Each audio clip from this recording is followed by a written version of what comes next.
للہ رب العالمین والعاقبۃ للمتقین والصلاة والسلام علی سید الانبیاء والمرسلین اما بعد فاعوذ باللہ من الشیطان الرجیم بسم اللہ الرحمن الرحیم رضی اللہ عنہم ورضوا عنہم۔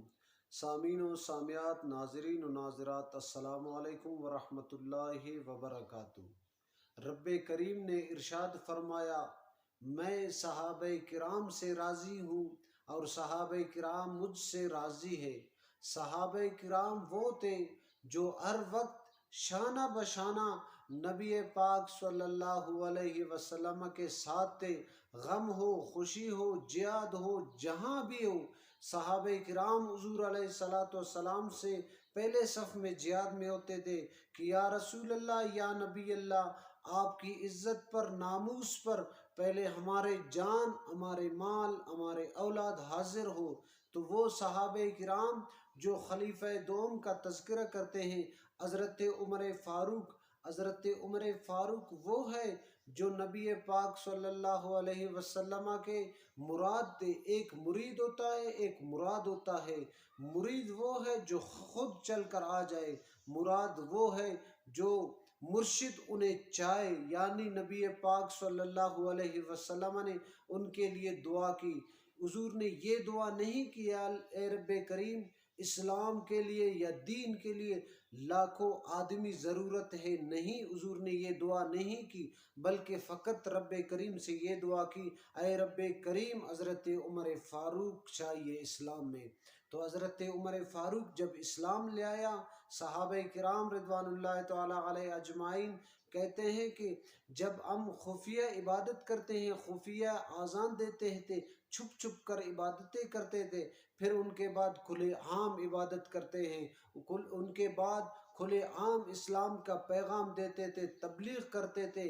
حضرت عمر فاروق جب اسلام لے آئے تو دیکھا کہ حضور علیہ السلام کا سب سے بڑا دشمن کون ہے۔ اس وقت حضور علیہ السلام کا دشمن، سب سے بڑا دشمن ابو جہل تھا۔ تو سیدھا جا کر حضرت عمر فاروق اس کا گیٹ کھٹکھٹایا اور کہا کہ اے ابو جہل، تم آج کے بعد غلط ہو، تمہارا دین غلط ہے، میں اسلام لایا ہوں، حضور علیہ السلام کے دامن میں ہوں، ابھی میں مسلمان ہوں، ہمارے دین سچا ہے۔ ڈائریکٹ ابو جہل سے اس وقت کوئی بات نہیں کر سکتے تھے، مگر حضرت عمر فاروق قربان جاؤں ڈائریکٹ ان کے جا کر گیٹ کھٹکھٹایا اور کہا کہ اے ابو جہل، میں اسلام لے آیا ہوں، آپ لوگوں کا دین ہے وہ غلط ہے۔ جب حضرت عمر فاروق رضی اللہ تعالیٰ عنہ مکہ میں داخل ہوئے تو اس وقت دیکھا کہ مکے کے پہاڑ دیکھ کر رونے لگے۔ صحابہ کرام رضوان اللہ تعالیٰ علیہ اجمعین نے عرض کی، اے عمر فاروق خلیفہ دوم کیوں رو رہے ہو؟ بولا، یہ وہ پہاڑ ہے، جب میں 6 اونٹ یہاں چراتا تھا تو میرے ابو یہی کہتے تھے کہ اے عمر، آپ سے 6 اونٹ سنبھال نہیں سکتے۔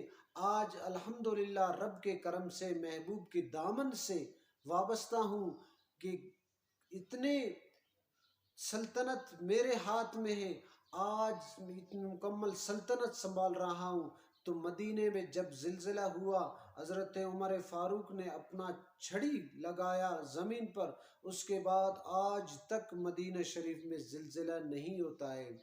تو حضور علیہ السلام نے فرمایا، جب آپ نیک لوگوں کا تذکرہ کرتے ہو تو اس وقت حضرت عمر فاروق رضی اللہ تعالی عنہ کا تذکرہ کرو، یعنی جب نیک لوگوں کا تذکرہ کیا، ان میں حضرت عمر فاروق کا بھی تذکرہ کرو۔ حضرت عمر فاروق وہ ہے جو جلالی صحابی تھا، ہر وقت جلال میں رہتے تھے اور گستاخوں کو آنکھ دکھاتے تھے۔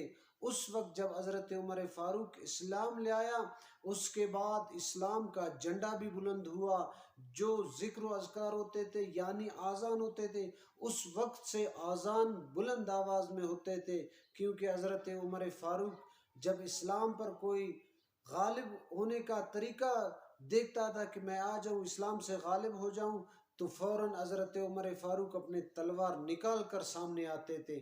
تو حضرت عمر فاروق رضی اللہ تعالیٰ عنہ وہ صحابی ہے جو دو میں، یعنی پہلا تو حضرت صدیق اکبر رضی اللہ تعالیٰ عنہ ہے، دو عمر فاروق ہے، تیسرا عثمان غنی ہے، چوتھا حضرت علی رضی اللہ تعالیٰ عنہ ہے۔